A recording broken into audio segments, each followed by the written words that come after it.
Sesaat lagi Anda akan menyimak Bincang Psikologi Keluarga. Reaksi dari Anda, sahabat MK, kami nantikan siapa yang menjadi pahlawan dalam hidup Anda dan karakter apa yang membekas dari orang tersebut dan membekas pada Anda begitu. Silakan Anda bisa sampaikan interaksi Anda sambil menunggu interaksi yang masuk. Pak Wasmin, Bu Lilis, barangkali kita lanjutkan terlebih dahulu berkaitan dengan pertanyaan yang ke-10 ini ya, berkaitan dengan siapa pahlawan di dalam hidup kita. Silakan. Iya, baik. Pada pertanyaan ke-10 ini, siapa pahlawan dalam hidup kita? Bisa jadi satu orang, bisa jadi dua orang. Gitu. Bahkan bisa jadi bukan orang tuanya, ada. Karena memang dia tidak diasuh sama orang tua gitu ya.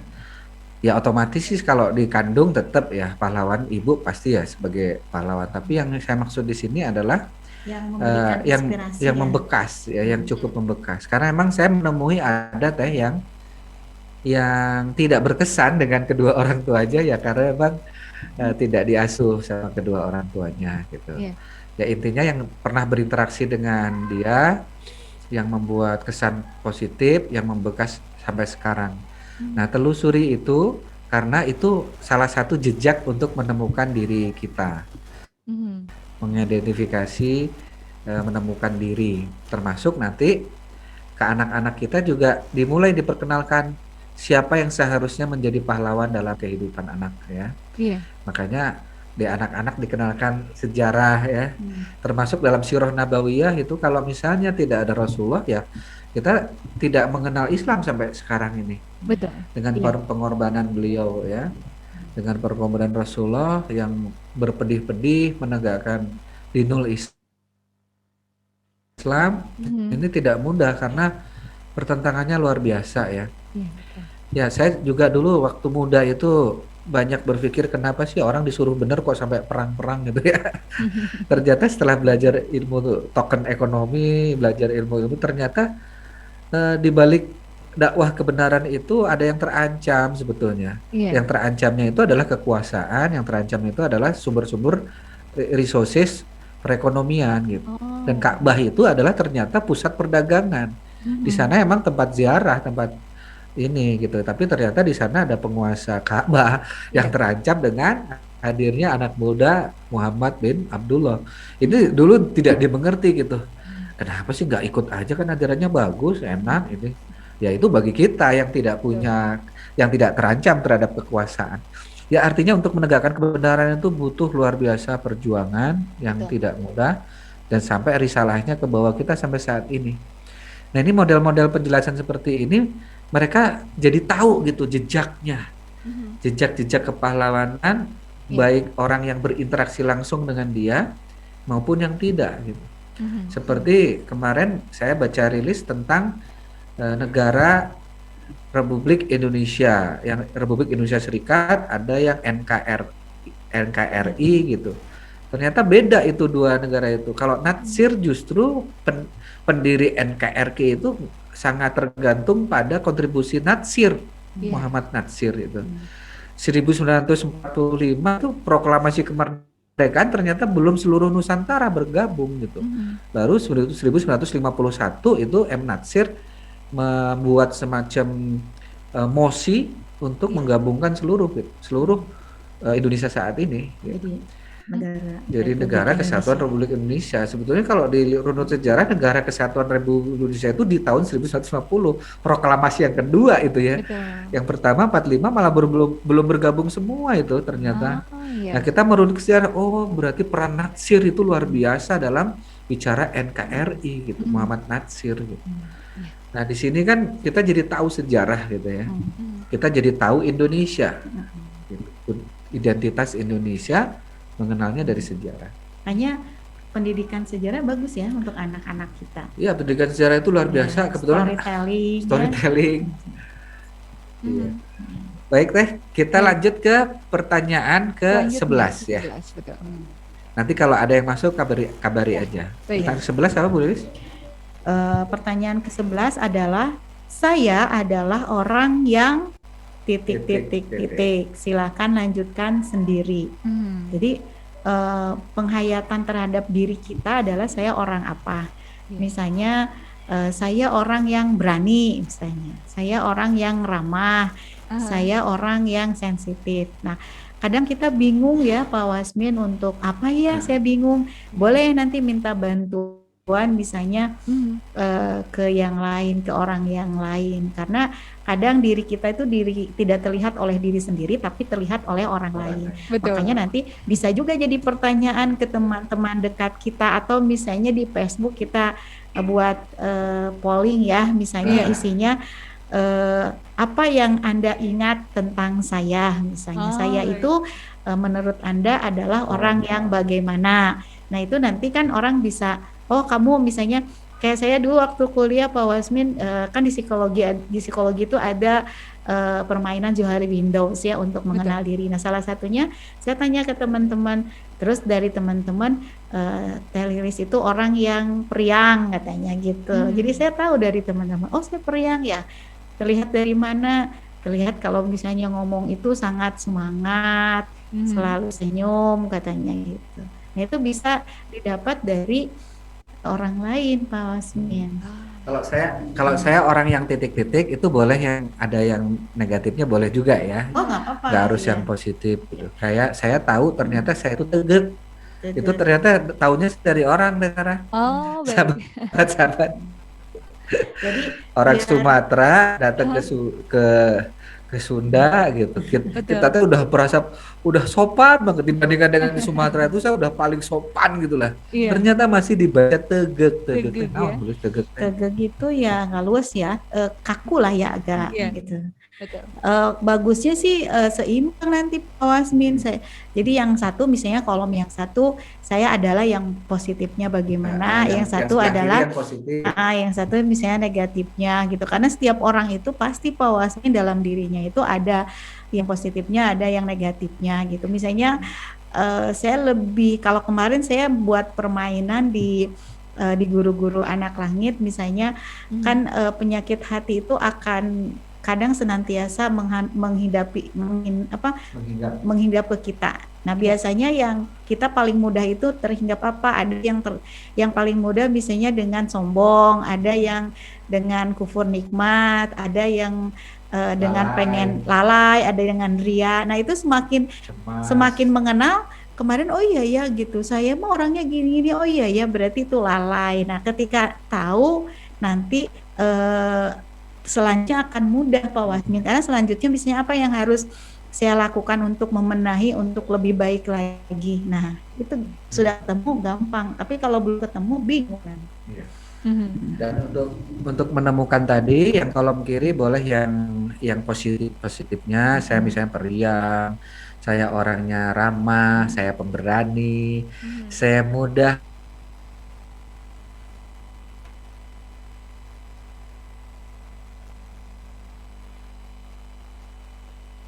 Baik. Apakah bisa menjemak suara saya Pak Wasmin, Bu Lilis? Mohon maaf.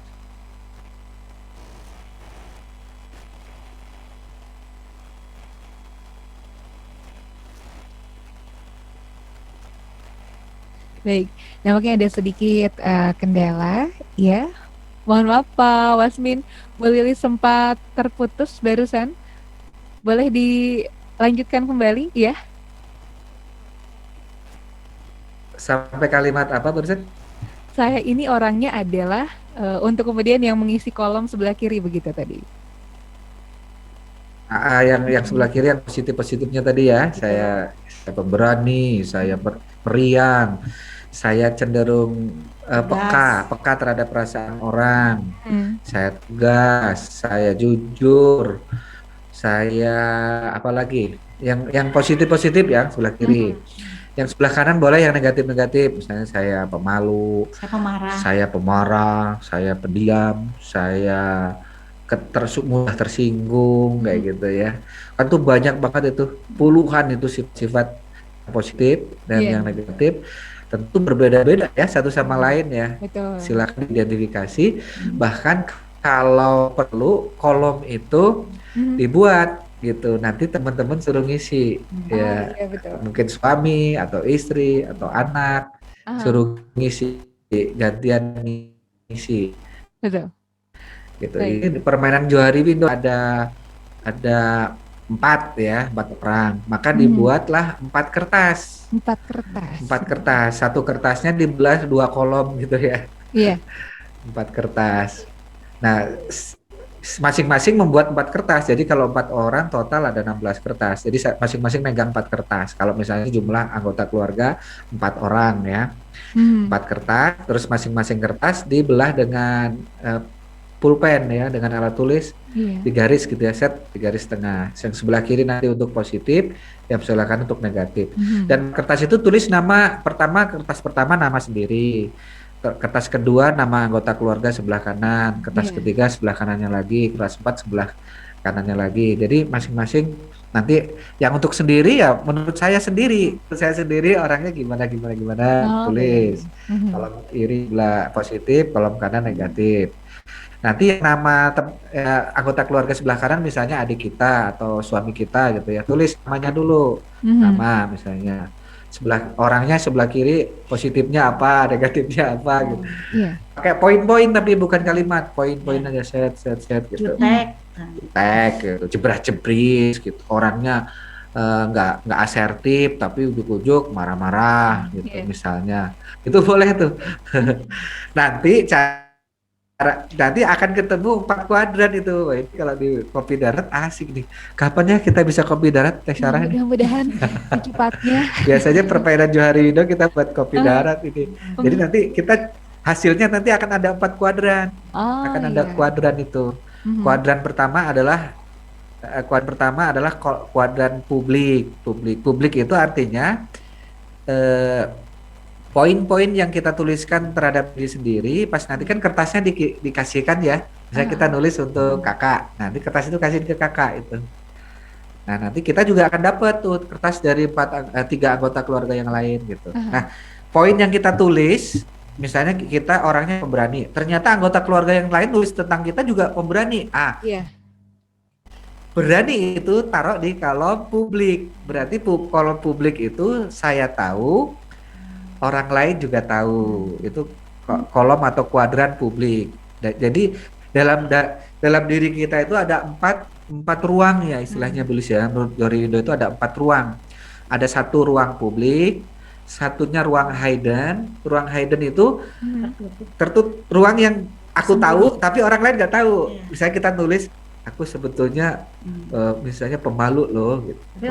Tapi orang lain nggak ada yang tulis pemalu.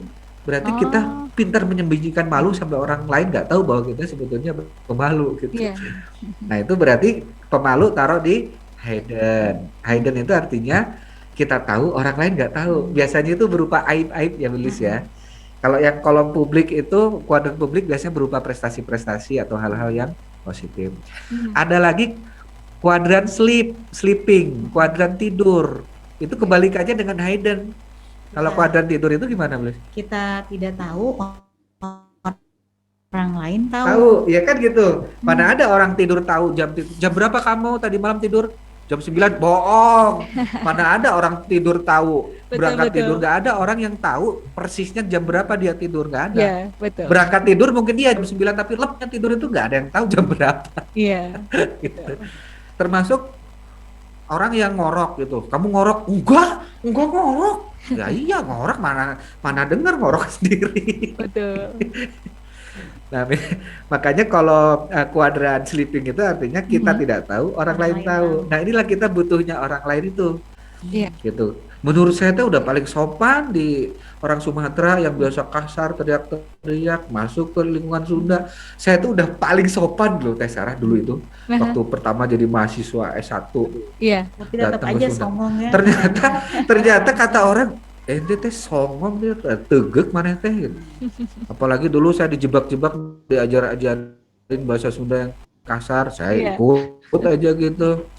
Saya kan nanya ke teman, kalau bahasa Sundanya duduk apa? dia ngajarin ngajedok gitu. Nah, aku praktekin gitu. Untung nggak ke dosen Iya. loh praktekinnya. Ke teman gitu perempuan. Namanya Cuncun, masih inget dulu dari Majalaya, masih inget ya Cuncun ya. Pas dia datang, Cun, mangga ngajedok gitu. Dia wajahnya merah teh, wajahnya merah gitu. Iya. Kenapa gitu? Kan kita biasa aja ngomong ngajedok gitu kan. Tapi emang gitu, saya juga dulu kalau ada orang non Sunda minta diajarin, saya suka godain gitu. Betul, iya. Begitu. Parah gitu kan. Aduh gitu. Baik, Pak Wasmin. Nah itu daerah sleeping tuh, daerah.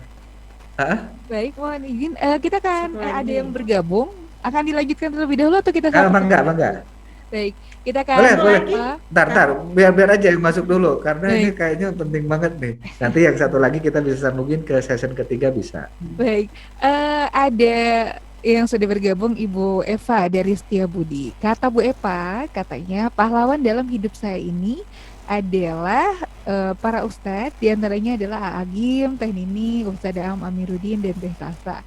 Hal yang kemudian membekasnya ini adalah akhirnya Bu Eva ini terbuka hati dan pikiran untuk kemudian bisa berhijrah menjadi lebih baik lagi. Itu katanya Pak Wasmin Bu Lilis. Masya Allah. Bu Eva ya. Betul.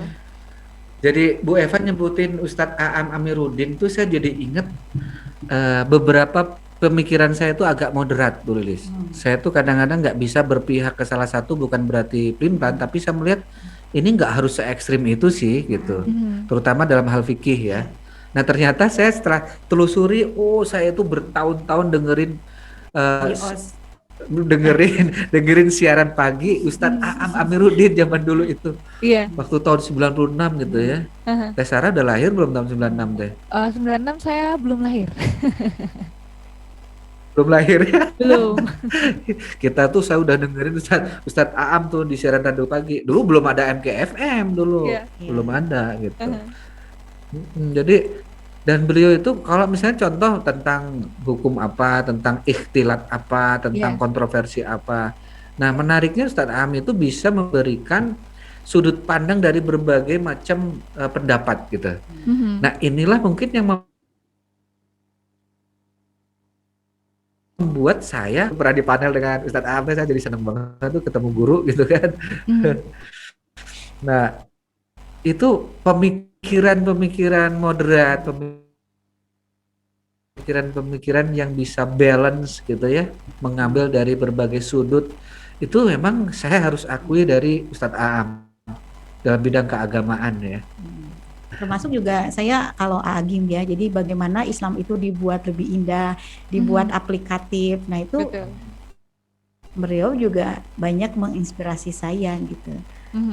Sehingga Islam itu gimana sih biar ketangkap sama orang itu tidak ribet, tidak apa sih, tapi asik gitu. Betul. Nah itu di Darut Tauhid. Baik, alhamdulillah. Pak Wasmin Bu Lilis, langsung saja mungkin kita akan lanjutkan pada pertanyaan selanjutnya. Pertanyaan yang ke-12 ya, Pak Wasmin Bu Lilis, silakan. Ya, baik. Tadi yang pernah 11 masih ada satu kuadran lagi yang belum saya sebutkan ya. Iya. Baik, silakan. Yang pertama kuadran apa tadi, public. Yang kedua kuadran hidden, yang ketiga kuadran sleeping atau sleep, tidur, dan yang keempat kuadran unidentification. Nah ini ada kuadran di mana kita tidak tahu, orang di sekitar kita nggak tahu. Nah biasanya ini butuh profesional, butuh para profesional untuk menggali, misalnya dengan tes, para psikolog. Jadi ada alat-alat khusus emang yang harus digali ya. Nah ini. Nah dalam mengidentifikasi diri sendiri, saya adalah orang yang titik-titik. Sebaiknya menurut Johari Widodo itu kuadran yang harusnya lebih lebar itu adalah kuadran public. Gitu. Kalau kuadran hidden-nya lebih banyak nggak bagus, kuadran sleep-nya lebih banyak nggak bagus, apalagi kuadran unidentification-nya unknown atau unidentification-nya banyak nggak bagus. Yang bagus itu kalau kuadran yang public-nya lebih banyak.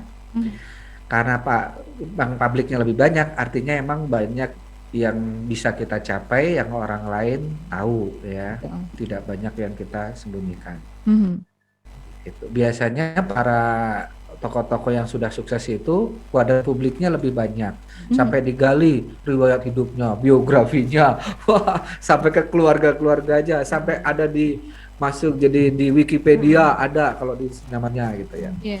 Gitu. Tapi kalau garong, maling, pecundang ya biasanya namanya malah ganti-ganti ya. Betul. Saya aneh juga itu, ada yang sampai ganti wajah, ganti KTP gitu, dia Iya. sembunyi kemana-mana supaya orang nggak tahu. Ya itu kita tidak berharap orang seperti itu ya. Mhm.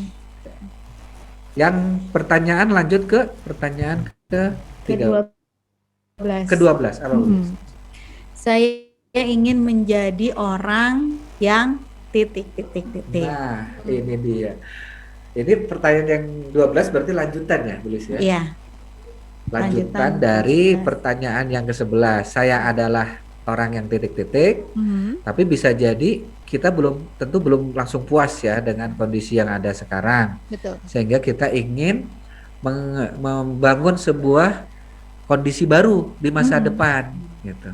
Iya. Nah, saya ingin orang yang titik-titik, tentukan dulu ininya sifatnya. Mhm. Setelah itu baru seperti titik-titik. Nah, gitu. Saya ingin menjadi orang yang titik-titik seperti titik-titik. Nah, itu bisa banyak tuh.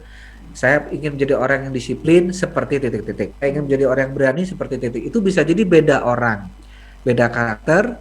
Kita modelnya pun beda orang. Mhm. Jadi Berarti ini merancang diri ya, merancang diri di masa depan ya. Ketika kita merancang diri di masa depan, tentu identifikasi dulu sifat apa yang kita ingin jadikan terjadi di diri kita di masa depan. Kemudian tentukan modelnya gitu. Kenapa menentukan model ini penting? Karena otak kita itu Iya. mudah melakukan yang tervisualisasikan. Ini rumus ya. Jadi kalau kita itu mudah melakukan apa yang otak kita bisa bayangkan gitu. Coba misalnya Teh Sarah gitu ya. Iya. Lagi sama Bu Lilis bareng makan di restoran gitu. Iya. Teh Sarah nanya, "Bu Lilis mau pesen apa?" "Ya yang enak aja lah." Nah, itu kalau Teh Sarah nggak bisa memvisualkan itu bingung gitu ya. Betul. Tapi kalau Bu Lilis ngomong gini, "Hujan-hujan gini kayaknya agak pedes deh." Berkuah. Nah, itu mulai Betul, kebayang mulai kan? terbayang. Kebayang gitu, apalagi ada bakar-bakaran.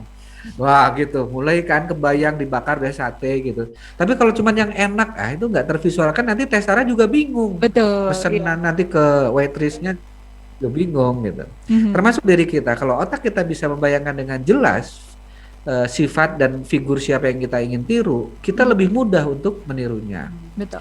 Nah, setelah itu baru kita pakai rumus yang sudah sangat familiar, yaitu ATM. Amati, tiru.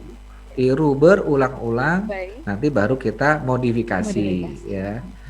Amati, tiru, modifikasi. Baik. Nah, dalam menjawab pertanyaan ke-12 ini, kita ingat salah satu quotes yang sangat terkenal di buku Seven Habits-nya Stephen Covey. Bunyinya begini ya, taburlah ide, tuailah tindakan, taburlah tindakan, tuailah kebiasaan, taburlah kebiasaan, tuailah nasib ya. Nah, artinya kalau kita ingin menjadi nasibnya orang seperti itu, maka kebiasaan apa yang harus kita bangun? Ide apa ya? Nah, kalau kebiasaan apa, tindakan apa, di sifat ya.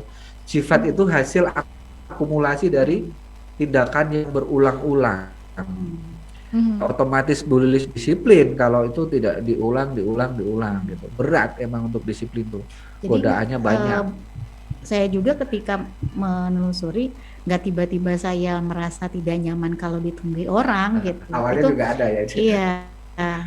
Tapi karena itu mungkin sudah berulang-ulang, akhirnya timbullah di dalam diri saya tidak nyaman ditunggu orang lain gitu.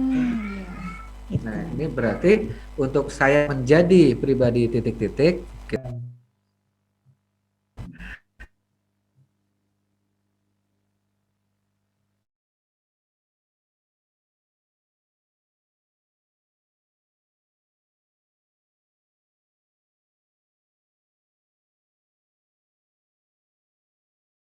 untuk bisa ringan dan spontan. 2 tahun gitu, sangat ringan. Ada yang qiyamul lailnya sudah sangat ringan. Ada yang kedisiplinan sudah sangat ringan. Ada yang senyumnya sudah sangat ringan gitu. Saya melihat ada beberapa figur itu yang kalau saya bayangin wajahnya, kenapa kebayang senyumnya ya? Karena kayaknya dia sudah ringan dan spontan. Gitu. Oh, iya. Itu Teh Sarah. Baik, Pak Wasmin, Bu Lilis, sebelum di akhir kemudian menyampaikan pesan untuk sahabat yang di rumah, kita sapa terlebih dahulu. Ada yang bergabung, suara saya bisa disimak dengan baik ya? Baik, bagus suaranya. Baik, ada sahabat Mahadi dari Antapani. Katanya, sahabat Mahadi ini menjawab pertanyaan yang ke-11. Saya ini adalah orang yang introvert di masa pandemi COVID ini. Tetapi yang dirasakan ini padahal dulu itu ketika sebelum COVID ini saya ini adalah cenderung orang yang ekstrovert katanya. Apakah hal ini bisa terjadi Pak Wasmin, Bu Lilis? Jadi sebelum COVID ekstrovert, setelah COVID introvert gitu ya. Betul. Oh, itu bisa COVID bisa mengubah kepribadian gitu ya. Bagus juga tuh. Tapi sebelum mengomentari tentang COVID menyebabkan perubahan kepribadian, saya lebih ke menekankan masalah introvert ekstrovertnya. Jadi baik introvert maupun ekstrovert itu bukan kelebihan ya. Kalau introvert lebih bagus, ekstrovert kurang, atau kebalikannya, ekstrovert lebih bagus, introvert kurang. Saya malah membaca sebuah artikel yang rata-rata beberapa pemimpin yang kepemimpinannya bagus dan dia adalah pendengar yang bagus, malah rata-rata introvert. Dia seorang introvert gitu. Kan kita selama ini ada citra di masyarakat kalau orang introvert itu orang pendiam, tertutup kayak gitu ya. Jadi yang bagus itu ekstrovert. Nah, saya baca artikel enggak juga, ternyata introvert itu juga punya kelebihan-kelebihan. Orang ekstrovert mungkin karena ekstrovert akhirnya dia menjadi pembicara tapi jelek di mendengar ya. Orang introvert mungkin lebih hemat dalam berbicara, dia malah menjadi pendengar yang baik. Betul. Dengan ilmu ini kita bisa misalnya seorang misalnya pengen jadi public speaking, berarti dia harus diajarkan tadi misalnya kepribadian ekstrovert. Misalnya dia pengen jadi pekerjaannya mendengar, berarti dia harus melatih introvert ya. Ya, betul. Terutama kalau seorang coach, seorang konselor itu harus introvert. Kalau seorang konselor ekstrovert nanti bukannya menggali masalah malah ceramah jadi seorang konselor. Karena di beberapa hal juga kan misalnya yang introvert itu tertutup, di beberapa hal juga kita harus tertutup ya untuk hal-hal tertentu gitu. Tidak harus terbuka, tapi kita juga di hal tertentu juga harus terbuka, tidak tertutup. Berarti kan nanti kita tinggal lihat konteksnya aja gitu. Jangan misalnya konteksnya harus introvert, orang ekstrovert ya aku mah begini nggak mau belajar gitu Pak Wasmin gitu ya, atau kebalikannya. Iya, contohnya dia public figure, kepilih jadi anggota dewan, di ruang sidang malah introvert, ya nggak bisa. Meskipun seintrovert-introvertnya kita, kalau kepilih jadi anggota dewan di ruang sidang yang harus memperjuangkan undang-undang, menegakkan kebenaran lewat budgeting, lewat perundangan, lewat pengawasan gitu, nggak bisa jadi introvert gitu. Betul, baik. Itu nampaknya yang interaksi yang mengakhiri pertemuan kita di pagi hari ini, karena tidak terasa Pak Wasmin, Bu Lilis sudah di akhir kebersamaan. Barangkali ada hal yang ingin disampaikan untuk sahabat MQ di rumah, silakan. Iya, jadi bagi sahabat-sahabat yang ingin dipandu dengan 15 pertanyaan ini yang belum dapat, silakan WA ke 0811-225-002. Terus terang dalam memandu menjawab ini pun kita pasti akan banyak merenung ya, sebagai pribadi yang sudah dewasa, bahkan sudah berumur, kadang-kadang kita akan merenung menjawab 15 pertanyaan ini untuk mengenal diri kita. Dan ini tentu akan menjadi tools juga untuk membantu anak-anak kita dalam mengenal dirinya. Jadi yang ingin 15 pertanyaan ini silahkan WA ke 0811-225-002. Termasuk sahabat-sahabat pendengar yang domisilinya di daerah Bandung Timur dan sekitarnya, Cileunyi dan sekitarnya, SD Anak Langit sudah buka pendaftaran gelombang yang keempat sekarang ya, Bu Lis ya. Insya Allah sudah ada gelombang keempat, masih ada kursi yang membutuhkan sebuah sekolah alternatif gitu. Jadi kemarin ada yang nanya Teh Sarah, Pak Wasmin, ada nggak ya sekolah yang bahasa Inggrisnya juga kuat, pendekatan psikologinya kuat, tapi nggak meninggalkan sainsnya, tetap ada sainsnya, dan hafalan Quran, adabnya juga sangat kuat. Nah, itu makanya Anak Langit itu merupakan gabungan antara SDIT, kita gabungkan konsep SDIT dengan konsep International School, kita gabungkan. Paketnya masih paket hemat sekarang ya, alhamdulillah masih paket hemat, belum seharga sekolah internasional ya. Jadi silahkan sahabat-sahabat untuk yang berminat, sekaligus di TK Anak Langit juga sudah buka pendaftaran di Bandung Timur dan sekitarnya, Cileunyi, Cibiru, Rancaekek, Jatinangor. Silahkan untuk daftar ke Anak Langit ya, ke 0811225002. Semoga Ramadan tahun ini kita menjadi pribadi yang bisa mengenal diri kita sendiri. Amin. Karena kita melakukan kebiasaan-kebiasaan yang berbeda biasanya di bulan Ramadan. Terima kasih Teh Sarah. Baik, alhamdulillah. Terima kasih banyak Pak Wasmin, Bu Lilis. Sehat selalu. Selamat untuk beraktivitas kembali. Wassalamualaikum warahmatullahi wabarakatuh.